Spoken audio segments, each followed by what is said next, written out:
Welcome back to the channel. Appreciate you guys coming back. Today, doing a little work on Mama Beast.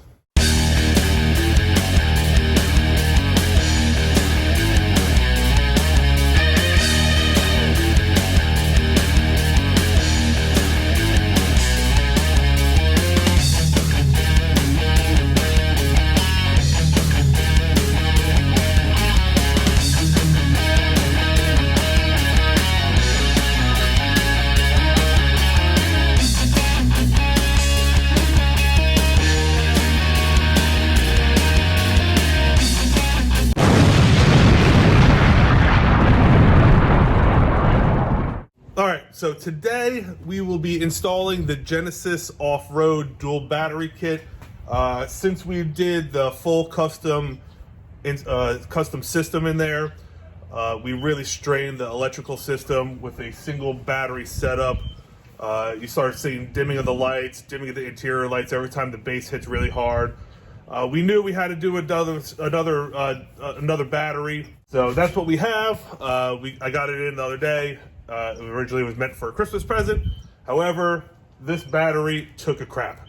So we have a little event going on this weekend at, I believe it's going to be the Mercado in Naples. Little cars and coffee. So we want to show off the Jeeps. We want to show off all the upgrades we've done so far. I need to tackle this sooner than later.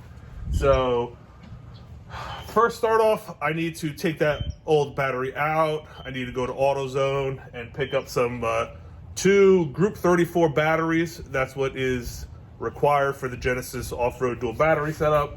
So I need to take that one out so I can return it for a core, get a little money back or a little discount off the new batteries. And that's the first step. So let me get to it. Hey guys, I appreciate you checking out the video. I wanted to, obviously you can see that we are filming another video. We're currently here in my garage, got some new Jeep parts. That video will be coming out. I wanted to take a break here with this video with the dual battery setup to just explain. For some reason, I want to apologize, but for some reason, there's several minutes of video that I filmed that got corrupt through the cloud.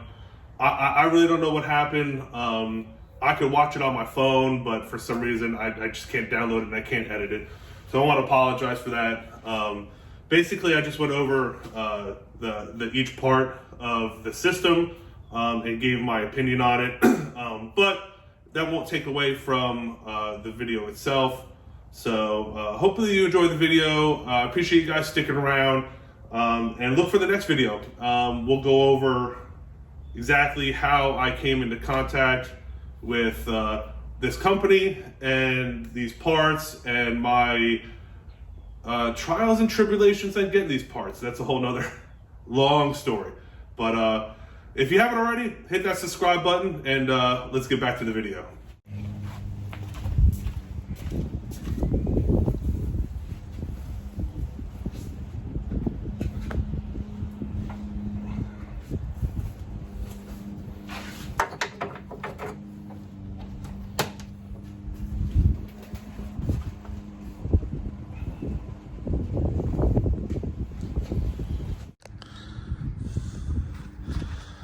This is the evap that I was talking about. These are some of the hoses that are going to be replaced. And we're taking out this whole battery tray. These 3 bolts over here, all this, and the air filter has to come out. The fuse box has to be taken off or moved for a little bit. What the hell is that? Jesus. Things seen better days. Well, let me get to it. Let's get these out of here. My trusty dusty zip ties. Come on, bastard. No, don't want to stab myself. Unless I already did. Leave it to me.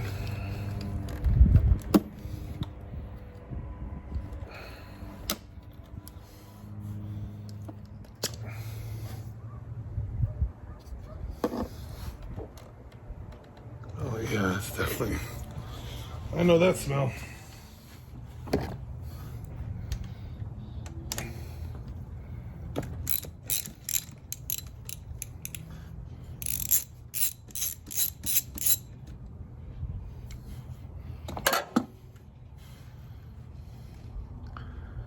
Don't think we'll need this anymore.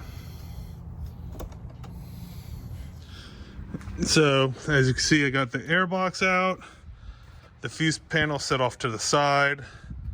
Obviously the battery's out that I returned. All the bolts are out. I took out, or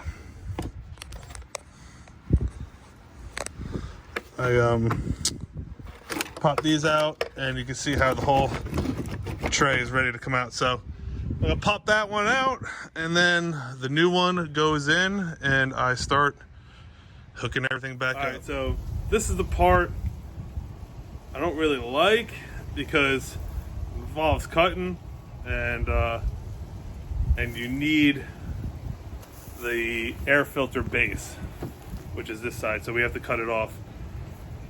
Luckily I got a jigsaw. Hopefully this works.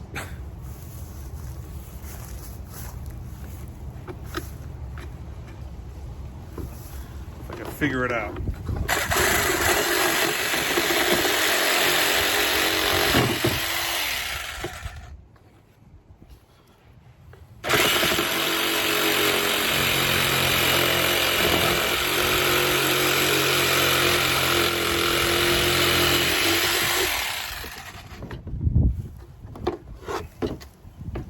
Just kind of awkward.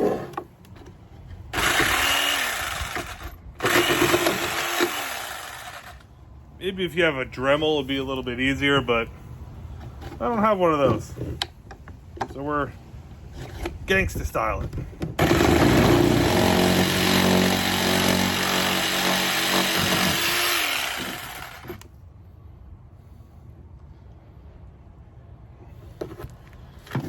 Looks like we're going all right.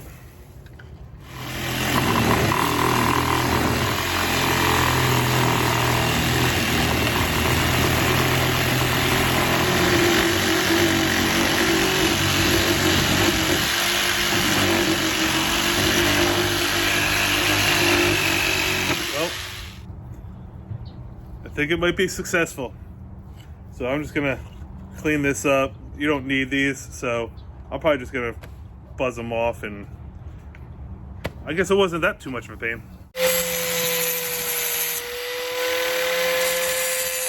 So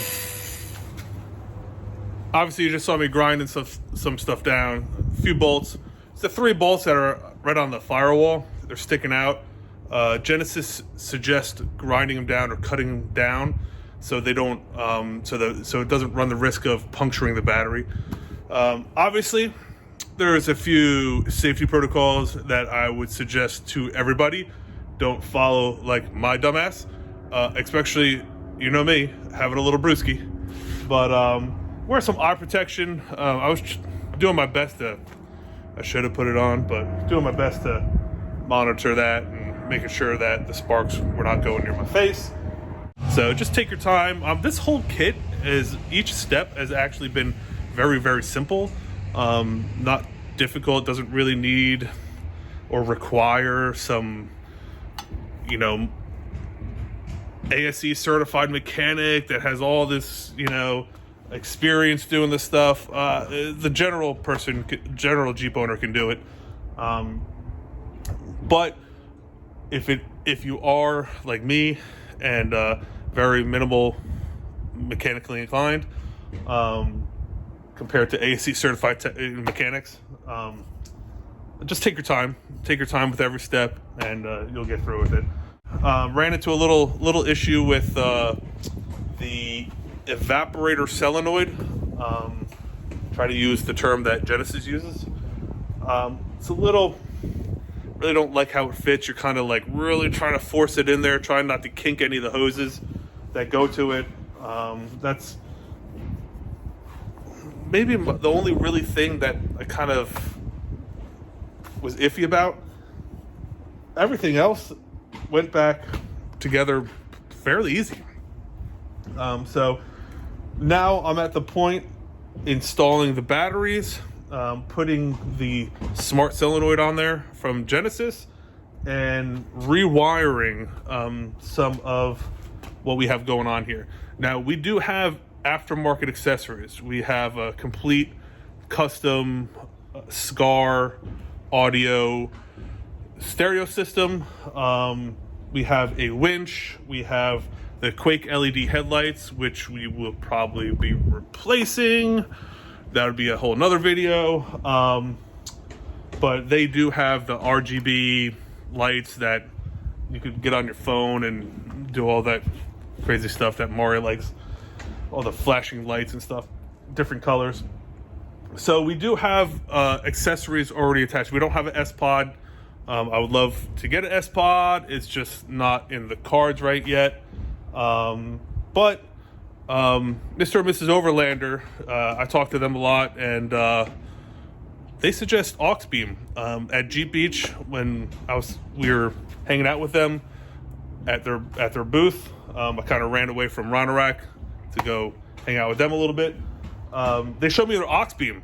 For the price, I mean, it's hard to compete with that. S-Pod, I mean, you're paying a premium price. S-Pod, they have some nice stuff, LCD touchscreens. I mean, I'm not knocking them at all, but for many of us that are realistic Jeep owners, aux beam might be a contender. That for the price. So I believe Mr. and Mrs. Overlander might have a discount code. If you go over to their YouTube, you could probably pick it up or just shoot them a message. They're really down to earth. They'll get back to you anyway. So anyway, let me finish up. Mara should be home in the next 20 minutes or so. All right, guys, we just got here at the Mercado in Naples, Florida, for a little cars and coffee this morning. It's pretty nice. They have some really nice cars here, really high-end cars. I don't really know if Papa Beast or Mama Beast really fits in here, but hey, it's all good. So anyway, I just wanted to end the previous video. This will be a separate video for this, but so I was talking to John from Amplified about the dimming of the lights and a few issues, even after we install the Genesis dual battery setup, and we determined that it's possibly two things. So we have we probably want to upgrade our ground wire to a thicker gauge, and then we also want to upgrade the amplifier, or the alternator. So right now the JKs come with 160 amp Core and Prodigy alternator, and then the JLs come with they do good too. 200 or 220 amp alternator. So that's why we didn't upgrade the electrical on the JT, and the JT's not having any problems, but the JK is. I really think it has to do with the alternator. The alternator just can't keep up. The electrical system and the JLs are just so much more. So we'll eventually be doing that. There's some alternators out there, some aftermarket alternators out there that I think some even produce a 240 amp for the JK. So we'll be looking at something like that. We'll do a separate video on that.